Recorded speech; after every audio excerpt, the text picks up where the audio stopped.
রাজাকারের বাচ্চারা রিপোর্ট দিয়ে আল্লাহ সেই রাজাকারের দলের নাম হলো জামাত। সেই রাজাকার 54 বছর পরে এসে বলবে না না কোনো যুদ্ধ হয় নাই, যারা যুদ্ধ করছিল তারা আল্লাহর কাছে মাপ চাও। হয় হারামজাদা রাজাকারের বাচ্চারা 14 বছর 100 বছর পর্যন্ত মাপ চাইলে তোদেরকে আমরা ক্ষমা করব না। মুক্তিযুদ্ধ ভালো ছিল না খারাপ ছিল? স্বাধীন হয়েছে এইটা ভালো ছিল না খারাপ ছিল? মুক্তিযুদ্ধ ভালো ছিল না রাজাকার ভালো ছিল? আমি আপনাদেরকে জিজ্ঞাসা করি, মুক্তিযোদ্ধারা ভালো ছিল? তারা মুক্তিযোদ্ধা ভালো ছিল বলে হাত উঠান কথা ঠিক? আচ্ছা, রাজাকার ভালো ছিল, কারা কারা হাত উঠান তো দেখি। রাজাকাররা ভালো ছিল দেখি। নাই নাই সেই রাজাকারের দলের নাম হলো জামাত।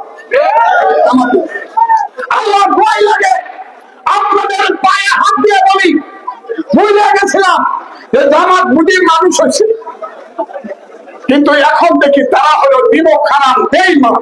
তাদেরকে ক্ষমা করা হয়েছিল কিন্তু তারা মানুষ হয় নাই। এই দেশটারে আবার ওই 71 রাজাকার